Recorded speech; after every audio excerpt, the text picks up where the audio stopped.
السلام علیکم ورحمۃ اللہ وبرکاتہ۔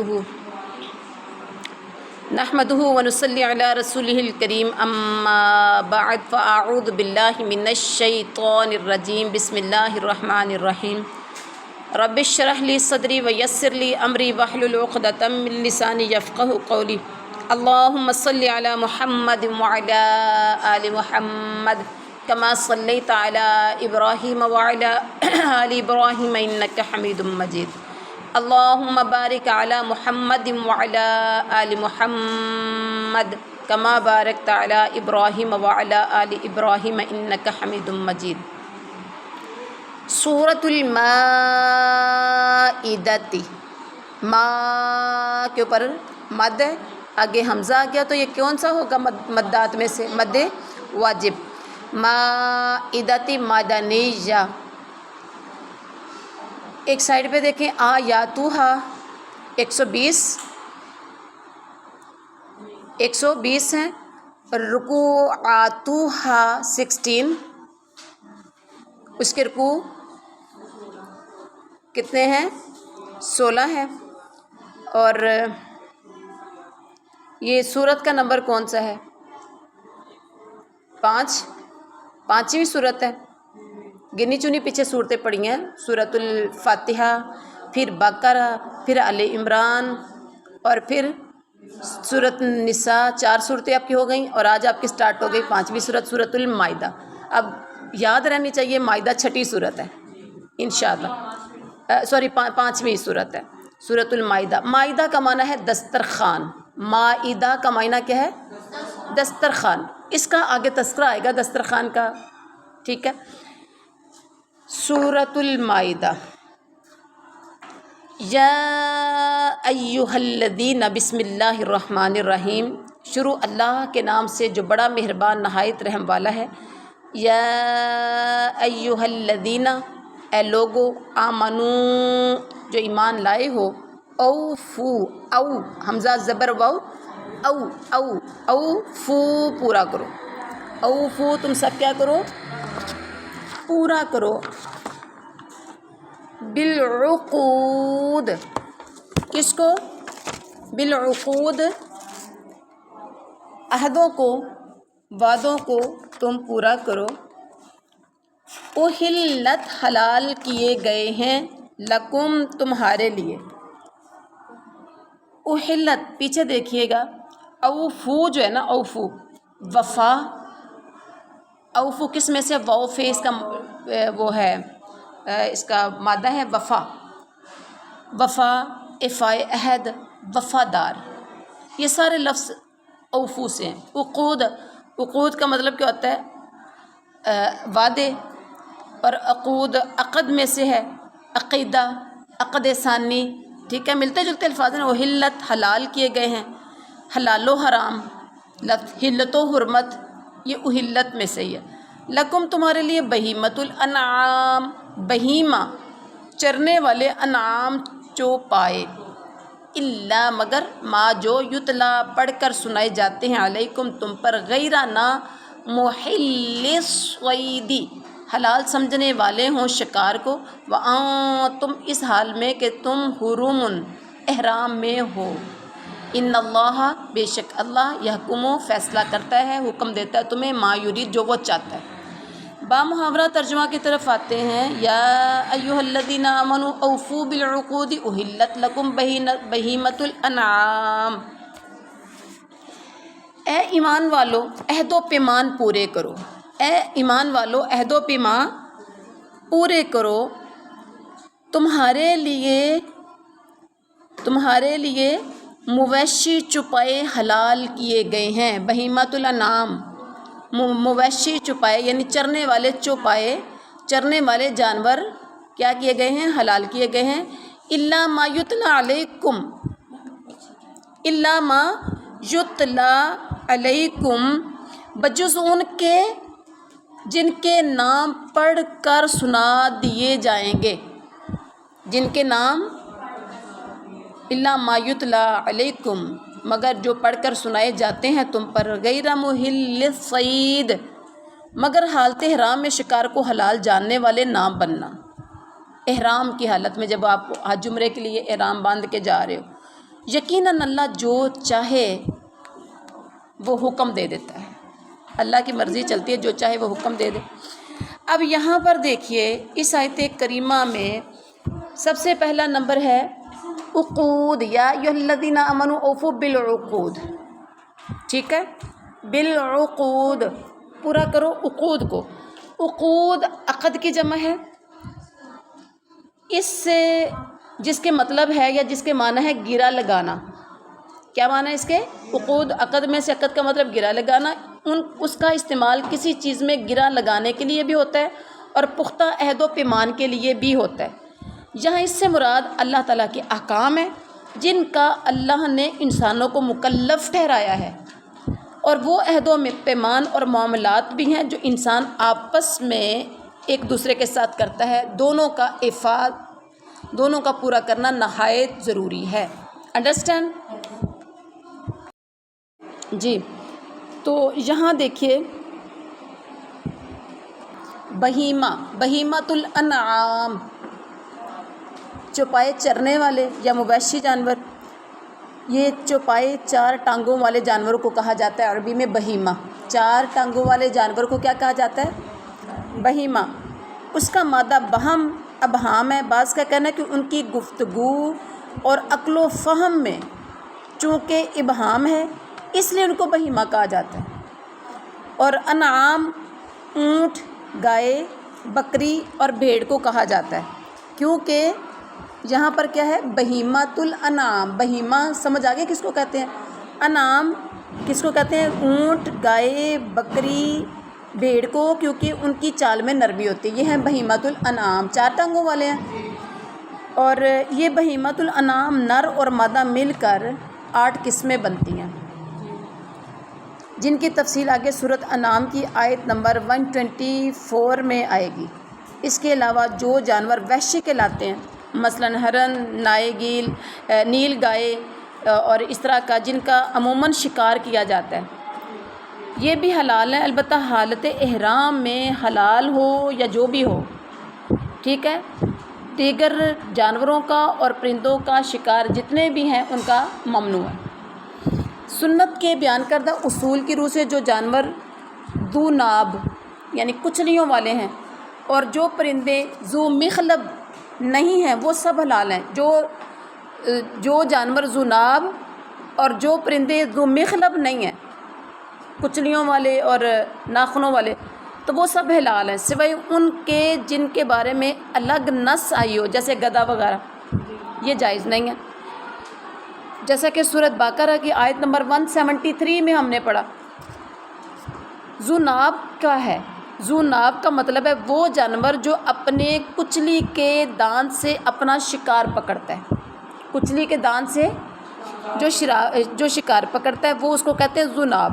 مثلاً شیر، چیتا، کتا، بھیڑیا، یہ ذو ناب ہے، ٹھیک ہے۔ اور مخلب کا مطلب کیا ہے؟ وہ پرندہ جو اپنے پنجے کے ذریعے سے، بڑے بڑے ناخن ہوتے ہیں اور پنجے کے ذریعے سے اپنے شکار پر جپٹتا ہے اور اسے پکڑتا ہے، مثلاً شکرا اور باز، شاہین، عقاب وغیرہ، ٹھیک ہو گیا؟ سمجھ آ رہی ہے ذو ناب کیا ہے اور ذو مخلب کیا ہے؟ میں نے پوچھنا ہے کل، ذو ناب کیا ہے اور ذو مخلب کیا ہے؟ تو اس کے بعد کیا ہے؟ یا ایھا الذین، اے ایمان والو، آمنو ایمان لاؤ، آمنو جو ایمان لائے ہو، یا ایھا الذین آمنو اے لوگو جو ایمان لائے ہو، تمہیں مخاطب ہو کے اللہ ایمان والوں کو کہہ رہا ہے لا تحلوا، تم مت بے حرمتی کرو شعائر اللہ، اللہ کی نشانیوں کی، ولا الشہر الحرام، اور نہ حرمت والے مہینے کی، ولا الہدی، اور نہ قربانی کے جانور کی، ولا القلائد، اور نہ پٹے والے جانوروں کی، ولا، اور نہ ہی آمین، عربی کو غور سے دیکھیے کیسے پڑھیں گے، آمین، سب قصد کرنے والے ہوں، کس کے؟ آمین البیت الحرام، بیت الحرام کا، یبتغون، وہ سب تلاش کرتے ہیں، فضلا من ربہم، فضل اپنے رب کا، و رضوان اور خوشنودی اور رضا، و اذا اور جب حلال تم تب تم سب حلال ہو جو یعنی احرام کھول دو، فاصطادوا تو تم شکار کر لو، ولا یجرمنکم اور ہرگز نہ آمادہ کرے تمہیں شنآن قوم دشمنی کسی قوم کی، صدوکم کہ ان سب نے روکا تمہیں، عن المسجد الحرام مسجد حرام سے، ان تعتدوا کہ تم سب زیادتی کرو، وتعاونوا اور تم ایک دوسرے کے ساتھ تعاون کرو، علی البر نیکی کے کاموں پر، والتقوی اور پرہیزگاری کے کاموں میں، ولا تعاونوا اور مت ایک دوسرے کے ساتھ تعاون کرو، علی الاثم گناہ کے کاموں پر، والعدوان اور زیادتی کے کاموں پر، واتقوا اللہ اور اللہ سے ڈر جاؤ، ان اللہ شدید العقاب بے شک اللہ سخت عذاب والا ہے۔ اب یہاں دیکھیے بامحاورہ ترجمہ، یا ایہا الذین آمنوا لا تحلوا شعائر اللہ،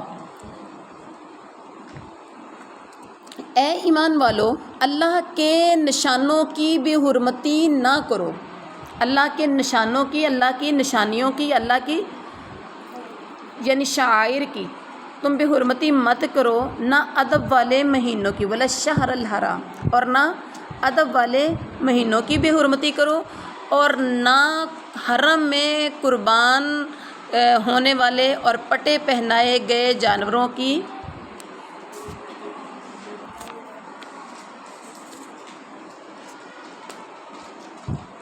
نہ حرمگاہ میں قربان ہونے والے اور نہ پٹا پہنائے گئے جانوروں کی جو کعبے کو جا رہے ہوں، ولا آمین البیت الحرام جو کعبے کو جا رہے ہوں نہ ان کی بے حرمتی کرو، اور نہ ان لوگوں کی کرو جو بیت اللہ کے ارادے سے اپنے رب کے فضل اور اس کی رضا کی نیت سے جا رہے ہیں، نہ ان کی بے حرمتی کرو، وَإِذَا حَلَلْتُمْ اور جس وقت تم احرام اتار دو، فاصطادوا تو شکار کھیل سکتے ہو، ولا یجرمنکم شنآن قوم ان صدوکم عن المسجد الحرام جن لوگوں نے تمہیں مسجد حرام سے روکا تھا ان کی دشمنی تمہیں اس بات پر آمادہ نہ کرے کہ تم حد سے گزر جاؤ۔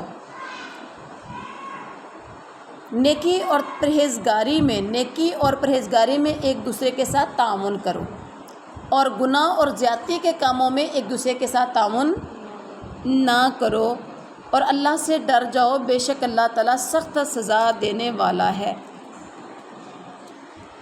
اب یہاں اس آیت کریمہ میں دیکھیں، یا ایھا الذین آمنوا لا تحلوا شعائر اللہ، اے ایمان والو اللہ کے نشانوں کی بے حرمتی نہ کرو۔ شعائر کیا ہے؟ شعائر اللہ کیا ہے؟ شاعر شاعرہ کی جمع ہے، اس سے مراد اللہ تعالیٰ کی حرمات ہیں، حرمات اللہ کی حرمات ہیں جن کی تعظیم و حرمت اللہ نے مقرر کی ہے۔ بعض نے اسے عام رکھا ہے اور بعض کے نزدیک یہاں حج عمرے کے مناسک مراد ہیں۔ شاعر اللہ سے مراد حج عمرے کے مناسک مراد ہے، یعنی ان کی بے حرمتی اور بے توقیری نہ کرو۔ اسی طرح حج و عمرے کی ادائیگی میں کسی کے درمیان رکاوٹ بھی مت بنو، کیونکہ یہ بھی بے حرمتی ہی ہے، انڈرسٹینڈ۔ اور اس کے بعد ہے ولا الشہر الحرام، اور حرمت والے مہینوں کی بھی بے ادبی نہ کرو۔ الشہر الحرام، شہر میں الف لام جنس کا ہے، الشہر شہر کا مطلب ہوتا ہے مہینہ، اور الف لام یہاں جنس کا ہے، لہٰذا حرمت کے تمام مہینے مراد ہیں۔ حرمت والے کتنے مہینے ہیں پتہ ہے؟ حرمت والے 4 مہینے ہیں، رجب، ذوالقعدہ، ذوالحجہ اور محرم۔ ان چاروں مہینوں کی حرمت برقرار رکھو اور ان میں قتال مت کرو۔ بعد نے اس سے صرف ایک مہینہ یعنی ماہ ذوالحجہ کا مہینہ مراد لیا ہے۔ بعض نے اس حکم کو فَاقْتُلُوا الْمُشْرِكِينَ حَيْثُ وَجَدتُّمُوهُمْ سے منسوخ مانا ہے، مگر اس کی ضرورت نہیں ہے۔ دونوں احکام کے اپنے اپنے دائرے ہیں جن میں تعارض نہیں ہے، تو لہٰذا یہاں پر کیا ہے، حرمت والے مہینوں کا بھی خیال رکھو، حرمت والے مہینوں کی بے حرمتی مت کرو۔ اور اس کے بعد کیا ہے، وَلَا الْهَدْيَ اور نہ قربانی والے جانور کی بے حرمتی کرو۔ ہدج کیا ہے؟ ہدج ایسے جانور کو کہا جاتا ہے جو حاجی یا عمرہ کرنے والے حرم میں قربان کرنے کے لیے ساتھ لے جاتے تھے۔ اپنے علاقے سے جب چلتے تھے تو جانور ساتھ لے جاتے تھے، کہ وہاں جا کے حج کریں گے یا عمرہ کریں گے تو قربان کریں گے۔ قلائدہ ولل قلائدہ، اور نہ پٹے والے جانور۔ قلائدہ جمع ہے قلادہ کی، جو گلے کے پٹے کو کہا جاتا ہے۔ آپ لوگوں نے کبھی دیکھا ہے جو جانور قربانی کے لاتے ہیں اس کو پٹا ڈالتے ہیں، ہے نا۔ اور یہاں حج یا عمرے کے موقع پر قربان کیے جانے والے ان جانوروں کا مراد لیا گیا ہے جن کے گلوں میں علامت اور نشانی کے طور پر جوتے یا پٹے ڈال دیے جاتے تھے، کہ پتہ چلتا تھا، پٹے سے پتہ چلتا تھا کہ یہ قربانی کا جانور ہے۔ پس قلائد سے مقصود وہی جانور ہوئے جنہیں حرم میں لے جایا جاتا تھا۔ یہ حدث کی مزید تاکید ہے، مطلب یہ ہے کہ ان جانوروں کو کسی سے چھینا جائے، نہ ان کی حرمت تک پہنچنے میں کوئی رکاوٹ کھڑی کی جائے۔ ٹھیک ہو گیا۔ اس کے بعد کیا ہے؟ وَلَا آمِینَ الْبَیْتَ الْحَرَامَ،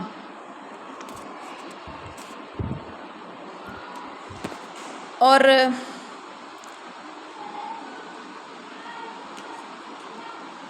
جو کعبے نہ حرم میں قربان ہونے والے اور پٹے پہنائے گئے جانوروں کی جو کعبے کو جا رہے ہوں انہیں بھی ان کی حرمت کو پامال نہ کیا جائے، اور نہ ان لوگوں کی بے حرمتی کی جائے جو بیت اللہ میں جا رہے ہوں اللہ کی رضا اور اس کے فضل کو تلاش کرنے کے لیے، ان کی بھی بے حرمتی نہ کی جائے۔ یعنی حج عمرے کی نیت سے جو لوگ جا رہے ہیں یا تجارت و کاروبار کی غرض سے حرم جانے والوں کو مت روکو۔ کچھ تو حج عمرہ کے لیے جا رہے ہوتے ہیں اور کچھ لوگ وہاں کاروبار کے سلسلے میں جا رہے ہیں، انہیں سب کو مت روکو، نہ انہیں تنگ کرو۔ بعض مفسرین کے نزدیک یہ حکم اس وقت کے ہیں جب مسلمان اور مشرک اکٹھے حج عمرہ کیا کرتے تھے۔ ٹھیک ہے۔ جب یہ آیت نازل ہوئی سورۃ توبہ کی آیت نمبر 28، انما المشرکون نجس فلا یقربوا المسجد الحرام بعد عامہم ھذا، مشرکین تو پلید ہیں، بس اس برس کے بعد وہ خانہ کعبہ کے پاس نہ جانے پائیں۔ جب یہ نازل ہوئی تو مشرکین کی حد تک یہ حکم منسوخ ہو گیا۔ بعض کے نزدیک یہ آیت محکم یعنی غیر منسوخ ہے، اور یہ حکم مسلمانوں کے بارے میں ہے۔ ٹھیک ہے۔ اور اس کے بعد ہے تمہیں کسی قوم کی دشمنی نہ ابھارے۔ اس سے بھی پہلے دیکھیے وَإِذَا حَلَلْتُمْ فَاصْطَادُوا، جب تم احرام اتار لو تو شکار کر سکتے ہو۔ مطلب یہ ہے کہ تم احرام کھول دو تو شکار کرنا تمہارے لیے پھر جائز ہوگا۔ جب تک تم نے احرام کی حالت میں ہونا ہے شکار کرنا جائز نہیں ہے۔ وَلَا يَجْرِمَنَّكُمْ شَنَآنُ قَوْمٍ أَن صَدُّوكُمْ عَنِ الْمَسْجِدِ الْحَرَامِ أَن تَعْتَدُوا۔ اب اس کا مطلب یہ ہوا کہ تمہیں ان مشرکین نے 6 ہجری میں مسجد حرام میں جانے سے روک دیا تھا۔ مسلمان عمرے کی نیت سے آئے تھے، لیکن تم نے ان کے اس روکنے کی وجہ سے ان کے ساتھ زیادتی والا رویہ اب اختیار نہیں کرنا کہ پچھلے سال 6 ہجری میں تم نے ہمیں روکا تھا تو اب ہم بھی ان کو روکیں یا تکلیف پہنچائیں، نہیں۔ دشمن کے ساتھ بھی عفو و درگزر کا سبق دیا جا رہا ہے کہ تمہیں کسی قوم کی دشمنی اس بات پر آمادہ نہ کرے کہ تم حد سے گزر جاؤ۔ انہوں نے زیادتی کی تھی لیکن اب تم نے زیادتی، ہم معافی دیتے ہیں۔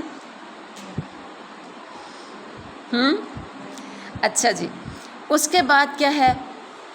بتعاونوا، اللہ تعالیٰ کہتے ہیں نیکی اور پرہیزگاری کے کاموں میں ایک دوسرے کے ساتھ تعاون کیا کرو، ایک دوسرے کا ساتھ دیا کرو، لیکن گناہ اور زیادتی کے کاموں میں کبھی بھی کسی کا تعاون نہیں کرنا۔ ہم نیکی میں بھی تعاون کر جاتے ہیں، نیکیوں میں کم اور گناہوں میں زیادہ تعاون کر جاتے ہیں۔ اللہ اکبر۔ اب اس کے بعد کیا ہے؟ یہ نہایت اہم اصول بیان کیا گیا جو ایک مسلمان کے لیے قدم قدم پر رہنمائی فرما رہا ہے۔ کاش مسلمان اس اصول کو اپنا لیں۔ اور آگے اللہ تعالیٰ نے کیا فرمایا؟ واتقوا اللہ، اور ڈر جاؤ، بے شک اللہ تعالیٰ سخت سزا دے۔ حرمت، حرام کر دیا گیا ہے، علیکم المیتۃ، تم پر مردار، والدم، اور خون، ولحم الخنزیر، لحم کہتے ہیں گوشت کو، خنزیر سور کا، وما، اور جو اہل حلال کیا گیا ہو۔ اہل کا مطلب ہوگا جو نام لیا گیا ہو، لغیر اللہ، غیر اللہ کے لیے۔ اہل، ہاں موٹی ہے، آنکھوں والی ہے، 2 چشمی ہاں ہے، نام لیا گیا ہو غیر اللہ کا، بھی اس پر، کے من، نون ساکن کے بعد خا آ گیا ہے، من اظہار کریں گے، والمنخنقۃ وہ جانور جو گلا گھونٹ کر مرے، والموقوذۃ جو چوٹ لگ کر مرے، والمتردیۃ جو اوپر سے گر کر مرے، والنطیحہ سینگ لگ کر مرے، وما اکل السبع اور جسے پھاڑ کھائیں سبع درندے، الا مگر ما زکیتم جسے تم ذبح کر لو مرنے سے پہلے، وما ذبح اور وہ بھی حرام ہے جو ذبح کیا گیا ہو علی النصب تھانوں پر، وَأَن تَسْتَقْسِمُوا وہ بھی حرام ہے جو کہ تم سب قسمت معلوم کرو، بالازلام فال کے تیروں سے، ذالکم یہ سب فسق گناہ کے کام ہے، الیوم آج، یئس الذین نا امید ہو گئے وہ لوگ جنہوں نے کفر کیا، من دینکم تمہارے دین سے، فلا تو مت تخشوہم تم ان سے ڈرو، وخشونی اور مجھ سے ڈرو، الیوم آج کے دن اکملت میں نے مکمل کر دیا لکم تمہارے لیے دینکم تمہارا دین، واتممت اور میں نے پوری کر دی علیکم تم پر نعمتی اپنی نعمت، وردیت اور میں نے پسند کر لیا لکم الاسلام تمہارے لیے اسلام کو دینن بطور دین، فمن اضطر پس جو شخص مجبور ہو جائے فی مخمصۃ بھوک کی حالت میں حرام کردہ چیزوں کو کھانے پر، غیر نہ کہ متجانف لاسم جھکنے والا ہو گناہ کی طرف، فإن اللہ تو بے شک اللہ تعالیٰ غفور الرحیم بخشنے والا رحم کرنے والا ہے۔ محاورہ ترجمہ کرتے ہیں، حرمت علیکم المیتۃ والدم ولحم الخنزیر تم پر حرام کیا گیا ہے مردار اور خنزیر کا گوشت، سور کا گوشت، اور جس پر اللہ کے سوا دوسرے کا نام پکارا گیا ہو، اور جو گلا گھٹنے سے مرنے والا جانور ہو، والموقوذۃ جو کسی چوٹ لگنے سے مر گیا ہو، والمتردیۃ اور جو اوپر سے گر کر مر گیا ہو، والنطیحہ جو سینگ لگ کر مر جائے اور جسے درندے پھاڑ کھائیں۔ آگے الا ما زکیتم، ہاں گلا گھوٹا آخری سانسوں میں جلدی سے آپ نے چھری پھیر دی، چوٹ لگی ابھی زندہ ہے آپ نے چھری پھیر دی، اوپر سے گرا لیکن ابھی زندہ ہے آپ نے اسے ذبح کر دیا، اسی طرح سے سینگ لگا موت حیات کی کشمکش میں آپ اس کو ذبح کر دیں، جسے درندہ پھاڑ لے لیکن وہ زندہ ہے آپ اسے ذبح کر لیں تو پھر کھا سکتے، الا ما زکیتم مگر جسے تم خود ذبح کر لو، بات سمجھ میں آ گئی؟ وما ذبح علی النصب اور وہ بھی حرام ہے جو ذبح کیا گیا ہو آستانوں پر، اور یہ کہ تم سب قسمت معلوم کرو فال کے تیروں سے، تو یہ بھی حرام ہے، یہ سب کے سب کیا ہے؟ فسق ہے، گناہ ہے۔ آج کے دن نا امید ہو گئے ہیں وہ لوگ جنہوں نے کفر کیا تمہارے دین سے۔ اللہ کیا کہتے ہیں؟ فلا تخشوہم وخشونی تم ان سے نہ ڈرو مجھ سے ڈرو، الیوم اکملت لکم دینکم واتممت علیکم نعمتی ورضیت لکم الاسلام دینا، آج کے دن میں نے تمہارے لیے تمہارا دین مکمل کر دیا ہے اور میں نے تم پر اپنی نعمت پوری کر دی اور میں نے تمہارے لیے دین اسلام کو پسند کر لیا ہے۔ فمن اضطر پھر جو بندہ مجبور ہو جائے فی مخمصۃ بھوک کی حالت میں حرام کردہ چیزوں کو کھانے پر جو مجبور ہو جائے، وہ گناہ کی طرف جھکنے والا نہ ہو تو اللہ معاف کرنے والا بخشنے والا رحم کرنے والا ہے۔ اب جاتے ہیں ہم اس کی تفسیر کی طرف۔ اب یہاں پر پہلا جو چیز بیان کی گئی، تم پر حرام کیا گیا ہے خون اور سور کا گوشت، ٹھیک ہو گیا، اور جس پر اللہ کے سوا دوسرے کا نام لیا گیا ہو وہ بھی حرام ہے۔ اب یہاں پر دیکھیے کوئی یعنی یہاں سے ان محرمات کا ذکر ہو رہا ہے جن کا حوالہ سورت کے آغاز میں دیا گیا، آیت کا اتنا حصہ سورت بقرہ میں گزر چکا ہے، یہاں تک جو چیز غیر اللہ کے نام پر ذبح کی جائے، پیچھے سورت البقرہ ہم نے پڑھا ہے کیا کیا چیزیں حرام ہیں، یہاں پڑھنے کی ضرورت نہیں ہے، اگر ضرورت ہے تو آپ لوگوں نے سورت بقرہ آیت نمبر 173 173 آیت نمبر آپ نے ادھر خود دیکھنی ہے، اس کو پڑھنا ہے، جن محرمات کا یہاں تذکرہ ہے یہ پہلے گزر چکا ہے وہاں پر، انڈرسٹینڈ؟ اور آگے دیکھیے والمنخنقۃ، جو گلا گھٹنے سے مرا، یعنی گلا کوئی شخص خود گھونٹ دے یا کسی چیز میں پھنس کر خود گلا گھٹ جائے، ایسا ہوتا ہے نا۔ دونوں صورتوں میں مردہ جانور اگر وہ مرا ہوا آپ کو ملتا ہے، گلا گھونٹ دیا کسی شخص نے زور سے گھونٹ دیا یا خود گھٹ گیا، لیکن وہ مر گیا تو وہ مردار ہے، وہ آپ کے لیے حلال نہیں ہے۔ موت و حیات کی کشمکش میں ابھی زندہ ہے تو آپ ذبح کر دیں، حلال ہو جائے گا۔ اس کے بعد ہے جو کسی چوٹ لگنے سے مر گیا ہو، چوٹ لگنے سے یعنی کسی پتھر، لاٹھی یا کوئی اور چیز جس نے کسی نے ماری جس سے وہ بغیر ذبح کیے مر گیا، وہ بھی حرام۔ زمانہ جاہلیت میں ایسے جانوروں کو کھا لیا جاتا تھا، شریعت نے منع کر دی۔ اور اس کے بعد والموقوذہ، چوٹ لگ کر مرے، والمتردیہ، اوپر سے گر کر مرنا، ٹھیک ہے۔ اور یہ بھی سمجھ آگے کہیں سے بھی گر کے، والنطیحہ، سینگ لگ کے مر جائے، جو سینگ لگ کے بکریاں ایک دوسرے کو مارتی ہیں، مار کے ایک دوسرے کو بھی مار دیتی ہیں، یہ جن کی بکریاں بھیڑیں بھینسیں ہوتی ہیں یہ انہیں پتہ ہے زیادہ، ٹھیک ہے۔ تو یہ سارے جو ہیں اللہ تعالیٰ نے ان سے منع کیا۔ نتیحہ جو ہے نا، نتیحہ منتوحہ کے معنی ہے کسی نے اسے ٹکر مار دی اور بغیر ذبح کے وہ بھی مر گیا۔ اور پھر اس کے بعد وما اکل السبع الا ما ذکیتم، جسے درندوں نے پھاڑ کھایا ہو، جسے درندوں نے پھاڑ کھایا یعنی شیر، چیتا، بھیڑیا وغیرہ، جیسے پیچھے ہم نے پڑھا ذوناب، کچلیوں والے شکار کرنے والے درندوں میں سے کسی نے کھا لیا، وہ مر گیا۔ زمانہ جاہلیت میں مر جانے کے باوجود کھا لیا جاتا تھا، ضائع نہیں کیا جاتا تھا۔ اسلام نے، شریعت نے منع کر دیا کہ یہ جائز نہیں ہے۔ اس کے بعد دیکھیے، لیکن اسے تم ذبح کر ڈالو تو حرام نہیں ہے، الا ما ذکیتم۔ جمہور مفسرین کے نزدیک یہ استثناء مذکورہ جانوروں میں سے آخری 5 کے لیے ہے۔ کس کے لیے؟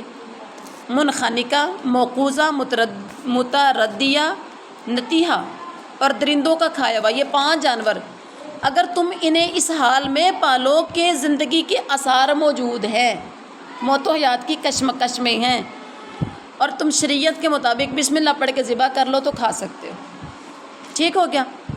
زندگی کی علامت یہ ہے کہ ذبح کرتے وقت جانور پھڑکے اور ٹانگیں مارے۔ ذبح آپ کرنے لگے ہیں تو وہ جانور پھڑکا، ٹانگیں ماری اس نے تو سمجھو بھی زندہ ہے، اور اگر یہ نہ ہو کہ بھی کہیں سانس آ رہا ہے لیکن اسے ذبح کیا کرنے لگے تو نہ وہ پھڑکا اور نہ اس نے ٹانگیں ماری تو کھا لیا، ایسا نہیں ہے، ٹھیک ہے۔ اور ذبح کا شرعی طریقہ کیا ہے؟ ذبح کرنے کا شرعی طریقہ کیا ہے؟ بسم اللہ پڑھ کر تیز دھار آلے سے اس کا گلا اس طرح کاٹا جائے کہ رگیں کٹ جائیں۔ ذبح کے علاوہ نہر بھی مشروع ہے۔ نہر جس کا طریقہ یہ ہے کہ کھڑے جانور کے لبے پر چھری ماری جائے، کھڑے اس کے لبے پر کیا کیا جائے؟ چھری ماری جائے۔ اونٹ کو نہر کیا جاتا ہے، جبکہ اونٹ کے علاوہ دیگر جانوروں کے لیے ذبح اولا ہے۔ باقی جانوروں کو ذبح کیا جائے، اونٹ کو نہر کیا جائے، جس سے نرخہ اور خون کی خاص رگیں کٹ جائیں، سارا خون بہہ جاتا ہے۔ بات سمجھ میں آ گئی؟ آپ قربانی کے جانوروں کو کیسے ذبح کرتے دیکھتے ہیں نا کہ ان کی پہلے رگیں کاٹتے ہیں، گلا کاٹتے ہیں، گائے کا، بکری کا، دمبے کا وغیرہ۔ اور اس کے بعد ہے اللہ تعالیٰ کیا کہتے ہیں؟ جو آستانوں پر وما ذبح علی النصب، جو ذبح کیا گیا ہو آستانوں پر۔ آستانے کیا ہے؟ مشرکین اپنے بتوں کے قریب پتھر یا کوئی چیز نصب کر کے ایک خاص جگہ بناتے تھے، جسے نصب کہا جاتا تھا۔ نصب کا مطلب تھان یا آستانہ۔ اسی پر وہ بتوں کے نام ذبح کیے گئے جانوروں کو ذبح کرتے تھے، یعنی وما اہل لغیر اللہ کی ایک شکل تھی۔ اس سے پتہ چلا کہ آستانوں، مقبروں اور درگاہوں پر جہاں لوگ طلب حاجات کے لیے آتے، قبروں پر، مزاروں پر آتے ہیں لوگ، آپ نے دیکھے ہوں گے وہاں بکرے بھی ساتھ لاتے ہیں، دیگے ساتھ لاتے ہیں، وہاں مدفون افراد کی خوشی کے لیے قبروں پر، بازاروں پر، درگاہوں پر، آستانوں پر، ایسی جگہوں پر جو مدفون شخص ہیں، جو بابے وہاں دفن کیے ہوتے ہیں، بزرگ دفن کیے ہوتے ہیں، ان کی رضا کے لیے جانور مرغا بکرا بھیڑ گائے بھینس دیگ لے کر آتے ہیں اور وہاں آ کر بانٹتے ہیں یا وہاں آ کر ذبح کرتے ہیں، ان کا وہاں حلال کرنا، ذبح کرنا یا کھانا دونوں ہی حرام ہے۔ کچھ لوگ کھاتے ہیں، کچھ لوگ کھلاتے ہیں، تو دونوں ہی حرام ہے۔ وما ذبح علی النصب میں یہ سب داخل ہے، یا پکی ہوئی دیگیں وغیرہ تقسیم کرنا، وہاں سبیلے لگانا، وہاں ٹھیک ہے، یہ سب کچھ شرینی بانٹنا، تو یہ سب حرام ہے، کھانا بھی دینا بھی۔ اور اللہ تعالیٰ کیا کہتے ہیں؟ الیوم یئس الذین، آج کافر تمہارے دین سے نا امید ہو گئے ہیں۔ تم ان سے نہ ڈرنا، مجھ سے ڈرنا، کسی کا ڈر دل میں نہیں رکھنا، میرا ڈر دل میں رکھو بس۔ تو اور اللہ تعالیٰ کیا کہتے ہیں؟ میں نے تمہارے لیے تمہارے دین کو مکمل کر دیا اور تم پر اپنا انعام بھرپور کر دیا، تمہارے لیے اسلام کے دین ہونے پر رضامند ہو گیا۔ پر جو شخص شدت کی بھوک میں بے قرار ہو جائے، ایک وقت ایسا آ جائے حلال اس کے پاس میسر نہیں ہے، حلال اس کے پاس میسر نہیں ہے، حرام کے علاوہ اس کے پاس کوئی چارہ نہیں ہے، جزاکم اللہ خیر، ٹھیک ہے، حلال اس کو نصیب ہی نہیں ہے، اس کے پاس ہے ہی نہیں ہے، نہ پیسے ہیں نہ وہ حلال اس کے پاس کوئی ہے، لیکن حرام موجود ہے اس کے پاس۔ جو چیزیں پیچھے ہم نے تذکرہ جن کا پڑھا ہے وہ ساری چیزیں موجود ہیں، یا ان میں سے کچھ چیزیں موجود ہیں، لیکن حلال اس کے پاس میسر نہیں ہے۔ زندگی موت و حیات کی وہ بندہ کشمکش میں ہے، پتہ ہے کہ زندگی ختم ہو سکتی ہے کچھ کھائے بغیر، بھوک نے انتہائی درجے کا ستا لیا ہے، تو کیا کرے گا؟ یہ بھوک کی اضطراری کیفیت میں غور کرے، ایسا نہیں کہ میں نے وہ کھانا ہی نہیں ہے، نہ کھائے تو مر جائے تو وہ گنہگار ہوگا، بلکہ وہ کھا لے۔ بات سمجھ میں آ رہی ہے؟ جو ہے اس کے پاس وہ حرام کا، وہ درگاہ کا، وہ آستانے کا، وہ ذبح غیر اللہ کے نام پر ذبح کیا ہوا، جو بھی اس کے پاس ہے، جو پیچھے آپ نے محرمات پڑھی ہیں، وہ اگر ان میں سے کچھ ہے تو اپنی جان بچانے کے لیے کھا سکتا ہے، بشرط کہ مقصد اللہ کی نافرمانی اور حد سے تجاوز کرنا نہ ہو۔ اتنا لذیذ بنا کے بھون کے اس کے روسٹ بنا کے نہ کھائے، بلکہ ضرورت کا لے، اتنا لے جس سے اس کی جان بچ جائے، بھوک ختم ہو جائے اور اس کے جسم میں طاقت آ جائے، اس کی جان بچ جائے، اتنا لے سکتا ہے، صرف جان بچانا اس کا مقصد ہے۔ اور اس کے بعد کیا ہے؟ یسألونک، وہ آپ سے پوچھتے ہیں ماذا احل، کیا حلال کیا گیا ہے، لہم ان کے لیے، قل، کہہ دیجئے، وہ سمجھتے ہوں گے نا سارا تو حرام ہو گیا انہیں حلال کی ہے نا، اللہ تعالیٰ کہتے ہیں قل، کہہ دیجئے، احل، حلال کیا گیا لکم الطیبات، تمہارے لیے پاکیزہ چیزیں حلال ہیں، وما علمتم، اور ان شکاری جانوروں کا شکار بھی جنہیں تم نے سدھار رکھا ہے، جنہیں تمہیں سدھایا ہوا ہے، جنہیں تم نے سکھایا ہوا ہے، وہ بھی تمہارے لیے حلال ہے۔ من الجوارح، زخم دینے والے جانوروں میں سے، مکلبین، شکاری بنانے والے ہو، کہ تعلمونہن، تم سب سکھاتے ہو انہیں، مما، اس سے، علمکم اللہ، سکھایا تمہیں اللہ نے، فَكُلُوا، تو تم کھا لو، مما، اس سے، امسکنا، جو وہ پکڑ رکھیں، علیکم، تم پر، وَاذْكُرُوا اسْمَ اللَّهِ، اور تم ذکر کرو اللہ کا نام، علیہ، اس پر، وَاتَّقُوا اللَّهَ، اور اللہ سے ڈر جاؤ، ان اللہ، بے شک اللہ، سریع، جلد لینے والا حساب۔ با محاورہ ترجمہ کیا ہے؟ یسألونک ماذا احل لہم، با محاورہ ترجمہ ہے کہ آپ سے وہ پوچھتے ہیں ان کے لیے کیا کچھ حلال ہے، آپ فرما دیجئے کہ تمام پاکیزہ چیزیں تمہارے لیے حلال کی گئی ہیں، اور جن شکار کھیلنے والے جانوروں کو تم نے سدھار رکھا ہے،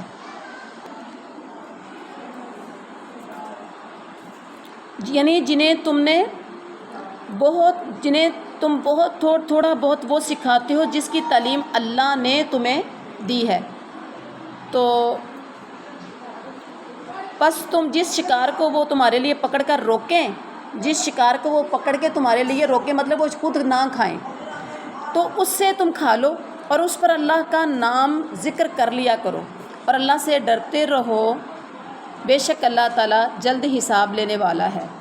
اب یہاں دیکھیے، وہ آپ سے پوچھتے ہیں حلال کیا ہے، تو آپ فرمائیں یہ کہ تمام پاکیزہ چیزیں تمہارے لیے حلال ہے۔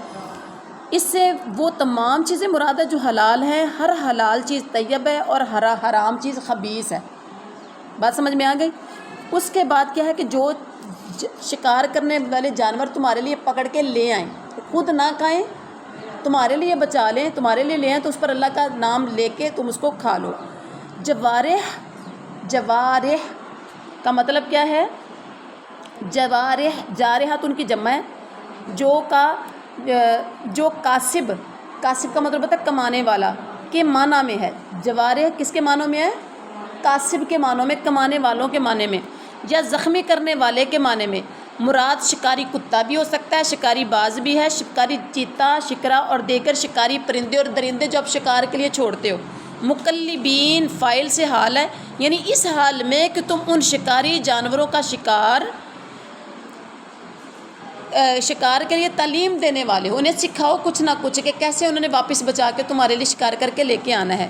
شکاری لوگ، جو لوگ شکار کھیلتے ہیں نا، وہ اپنے جانوروں کو سکھاتے ہیں، اور مطلب یہ ہے کہ شکار پر چھوڑنے سے پہلے ان کو شکار کے لیے سدھایا گیا ہو۔ سدھانے کا مطلب ہے جب اسے شکار پر چھوڑا جائے تو دوڑتا ہوا جائے، جب روک دیا جائے تو رک جائے، اور شکار سے کچھ بھی نہ کھائے بلکہ اپنے مالک کے لیے رکھ دے۔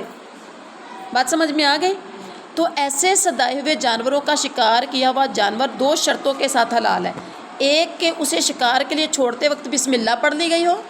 نمبر 2، شکاری جانور شکار کر کے اپنے مالک کے لیے چھوڑے، نہ کہ خود کھائے، حتیٰ کہ اگر اس نے اسے مار بھی ڈالا ہو تب بھی وہ جائز ہے۔ مار دیا پورا ہے، کھایا نہیں ہے اس نے، تو وہ تمہارے لیے جائز ہے، بسم اللہ پڑھ کے کھا لو، ٹھیک ہے، بشرط کہ اس کے شکار میں اس سدائے اور شکار پر چھوڑے ہوئے جانور کے علاوہ کسی اور جانور کی شرکت نہ ہو۔ سدائے ہوئے جانور بھی آ گیا، ادھر سے دوسرا بھی آ گیا، اب وہ مر گیا جانور تو سمجھ نہیں آئے گی کہ کس نے مارا ہے، تو پھر اگر دو مخلوط ہو گئے ہیں، شک پڑ گیا تو پھر آپ نہ کھاؤ۔ لیکن اگر شکاری نے مارا ہے، شکاری جانور آپ کا شکار کر کے پورا اس نے مار دیا ہے، کھایا نہیں ہے، وہ مر بھی گیا ہے، پھر بھی آپ کے لیے حلال ہے۔ کس کو سمجھ آئی ہے؟ اس کے بعد کیا ہے؟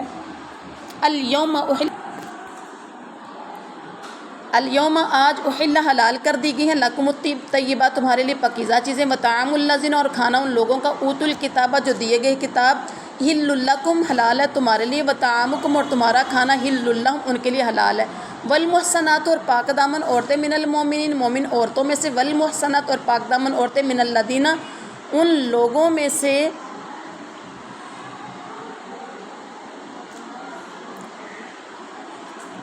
اوت الکتابہ جو دیے گئے کتاب من قبلکم تم سے پہلے، اذا جب کہ آتیتموہن تم نے دیے ہیں انہیں اجورہن ان کے اجر، مطلب ان کے حق مہر، محسنین سب نے نکاح میں لانے والے، نہ غیر مسافحین نہ کہ بدکاری کرنے والے ہوں، ولا متخذی اور نہ پکڑنے والے ہوں اخدان چھپے ہوئے دوست، ومن یکفر جو کوئی انکار کرے بالایمان ایمان کی باتوں کا، فقد حبط اعمالہ تو اس کا عمل ضائع ہو گیا، وہو فی الآخرۃ اور وہ آخرت میں من الخاسرین گھاٹا پانے والوں میں سے ہوگا۔ اچھا، اہل کتاب کو وہی ذبیحہ حلال ہوگا جس میں خون، کہ الیوم احل لکم الطیبات وطعام الذین اوتوا الکتاب حل لہم، ٹھیک ہے۔ اب کیا ہے کہ کل چیزیں ساری کی ساری چیزیں تمہارے لیے حلال کی گئی ہیں، اور اہل کتاب کا کھانا بھی تمہارے لیے حلال کیا گیا ہے۔ اہل کتاب کا کھانا وہی، یعنی اہل کتاب کا وہی ذبیحہ حلال ہوگا جس میں خون بہہ گیا ہو، گویا ان کی مشینی ذبیحہ حلال نہیں ہے، کیونکہ اس میں خون بہنے کی ایک بنیادی شرط نہیں ہوتی، اور اسی طرح سے یورپ وغیرہ میں آج کل مشینی ذبیحہ ہی کا طریقہ چل رہا ہے، وہ جائز نہیں ہے۔ اور آگے اللہ تعالیٰ نے تذکرہ کیا ان عورتوں کا، والمحصنات من الذین پاک دامن عورتیں، اور اس کا مطلب کیا ہے؟ یعنی پاک دامن مسلمان عورتیں جو لوگ تم سے پہلے کتاب دیے گئے، اور ان کی پاک دامن عورتیں بھی حلال ہیں۔ اہل کتاب کی عورتوں سے نکاح کی اجازت کے ساتھ ایک تو پاک دامنی کی قید ہے جو آج کل اکثر اہل کتاب کی عورتوں میں موجود نہیں ہے، دوسرا اس کے بعد فرمایا گیا کہ جو ایمان کے ساتھ کفر کرے، اس کے عمل برباد ہو گئے، جو ایمان کے بعد کفر کرے اس کے عمل برباد ہو گئے۔ اس سے یہ تنبیہ مقصود ہے کہ اگر ایسی عورت سے نکاح کرنے میں ایمان کے ضیاع کا اندیشہ تو بہت ہی خسارے کا سودا ہوگا۔ آج کل اہل کتاب کی عورتوں سے نکاح میں ایمان کو جو شدید خطرات لاحق ہوتے ہیں وہ سب کو پتہ ہے کہ اہل کتاب کی عورتوں سے اگر نکاح کیا جائے تو کیا کیا خطرات ہو سکتے ہیں، کیونکہ اولاد بھی ماں پہ جاتی ہے، جیسی اولاد ہوتی ہے جیسی ماں ہوتی ہے، اولاد کی تربیت عام طور پر ماں کرتی ہے۔ لہٰذا اہل کتاب کی عورتوں سے نکاح تب جائز ہوگا جب یہ دونوں شرطیں پائی جائیں گی، پاک دامنی بھی ہوگی اور ان کا ایمان ضائع نہیں ہوگا۔ تو یہ تھا آج کا ہمارا سبق۔ سبحان ربک رب العزت عما